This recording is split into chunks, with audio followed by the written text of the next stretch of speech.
అందరికీ నమస్కారం. వెన్నెల్లో చందమామ కథలకు స్వాగతం. ఈరోజు కథ కాజీ యుక్తి. ఒక నవాబు గారి వద్ద ఒక వజీరు ఉండేవాడు. ఆయన ఒకనాడు ఎంతో అందగత్తె అయిన ఒక ఆడబానిసను కొన్నాడు. ఈ సంగతి నవాబుకు తెలిసింది. ఆ బానిసను స్వయంగా చూద్దామనే ఉద్దేశంతో నవాబు, ఈ రాత్రికి నేను మీ ఇంటికి భోజనానికి వస్తున్నాను అని నౌకరు ద్వారా తన వజీరుకు కబురు చేశాడు. వజీరు నవాబు గారి కోసం పెద్ద ఎత్తున వంటకాలు, పానీయాలు సిద్ధం చేయించాడు. పానీయాలు అందించటానికి తన కొత్త బానిసను నియోగించాడు. ఇద్దరూ భోజనం ముగించుకొని పానీయాలు తాగుతూ కబుర్లు చెప్పుకోసాగారు. అకస్మాత్తుగా నవాబు, వజీర్, ఈ బానిస పిల్లను నాకు అమ్మేయి. నీవు ఎంత పెట్టి కొన్నావో అంతకు రెట్టింపు ధనం నీకిస్తాను అన్నాడు. ఏలినవారు మన్నించాలి. ఈ బానిసను అమ్మే ఉద్దేశం నాకు ఎంతమాత్రమూ లేదు అన్నాడు వజీరు. అయితే ఈమెను నాకు బహుమానంగా ఇచ్చేయి అన్నాడు నవాబు. అలాంటి ఉద్దేశం కూడా నాకు ఏమాత్రం లేదు అన్నాడు వజీరు నిర్మోహమాటంగా. వజీరు ధోరణి చూసి నవాబు గారికి పట్టరాని కోపం వచ్చింది. నువ్వు ఈ బానిసను నాకు అమ్మటమో బహుమానంగా చేయటమో చేయకపోయావంటే అల్లా సాక్షిగా నేను నా పట్టపురానికి విడాకులు ఇచ్చేస్తాను అని శపథం చేశాడు నవాబు. నేను నా భార్యను పిల్లలను వదిలేస్తాను గాని ఈ బానిసను తమకు అమ్మను ఇవ్వను, లేకపోతే నేను అల్లాకు ద్రోహం చేసిన వాణ్ణే అన్నాడు వజీరు పట్టుదలగా. తీరా నోరు జారి ఘోర ప్రమాణాలు చేసేశాక ఇద్దరికీ పశ్చాత్తాపం కలిగింది. ఇప్పుడేం చేసేటట్టు? మన ఇద్దరి ప్రమాణాలకు భంగం కలగకుండా మర్యాదగా బయటపడే ఉపాయం ఏమిటి అన్నాడు నవాబు. ఈ ఉపాయం చెప్పగలవాడు కాజీ ఒక్కడే. ఏలినవారి సెలవైతే ఆయనకు కబురు చేస్తాను అన్నాడు వజీరు. నవాబు సరేనన్నాడు. వజీరు కాజీని పిలిపించాడు.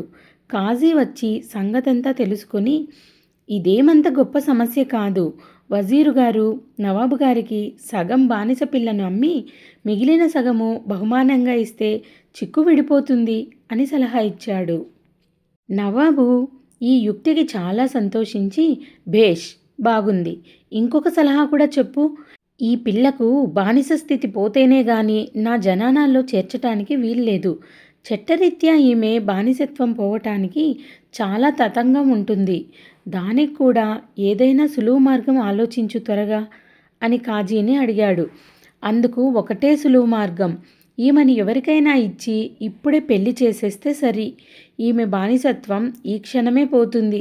వెంటనే ఆ మనిషి చేత ఈమెకు విడాకులిప్పించి ఏలినవారు ఈమెను తమ జనానాలో చేర్చుకోవచ్చు అన్నాడు కాజీ. చాలా బాగుంది, ఒక భటుడిని పిలిపించు అన్నాడు నవాబు వజీరుతో. వజీరు తన దగ్గర ఉన్న భటుడిని ఒకడిని పిలిపించాడు. అతనికి బానిస పిల్లనిచ్చి అప్పుడే పెళ్లి చేసి, కాజీ, ఇక ఈ పిల్ల బానిస కాదు, స్వతంత్రురాలు. ఇప్పుడు ఈమెకు ఈ భటుడి చేత విడాకులిప్పిస్తాము అన్నాడు. కానీ భటుడు అందుకు ఒప్పుకోలేదు. నా భార్య చాలా అందగత్తె, ఆమెకు విడాకులిద్దామనే ఉద్దేశం నాకెంత మాత్రమూ లేదు అన్నాడు వాడు. ఎంత బెదిరించినా వాడు లొంగలేదు. నవాబుకు మండిపోయింది. ఆయన కాజీతో, దౌర్భాగ్యుడా, ఇదా నువ్వు చెప్పే యుక్తి? ఈ చిక్కు విడదీయకపోయావంటే నీ తల కొట్టి కోట ద్వారానికి వేలాడగడతాను అన్నాడు. ఏలినవారు తొందరపడుతున్నారు. ఈ చిక్కు ఒక లెక్కలోనిది కాదు. వజీరు గారు ఈ భటుణ్ణి నాకు బానిసగా ఇచ్చేస్తే అన్ని చిక్కులు తీరిపోతాయి అన్నాడు కాజీ. ఇచ్చేశాను, తీసుకో అన్నాడు వజీరు. కాజీ బానిస పిల్లకేసి తిరిగి, ఈ భటుడు నా బానిస, వీణ్ణి నీకు బానిసగా ఇచ్చేస్తాను, పుచ్చుకుంటావా అని అడిగాడు. పుచ్చుకుంటాను అన్నదామె. ఇంకేముంది, చట్ట ప్రకారం నీ బానిస నీకు భర్త కావటానికి వీల్లేదు. మీ పెళ్ళి రద్దయిపోయింది. నేను వచ్చిన పని కూడా అయిపోయింది అంటూ కాజీ లేచాడు. నవాబు కాజీని ఆపి, మాకు న్యాయం చెప్పి సలహా ఇచ్చినందుకు ఇదిగో బహుమానం అంటూ ఒక సంచి నిండా బంగారు నాణాలు పోసి కాజీకి ఇప్పించాడు. కథ సమాప్తం.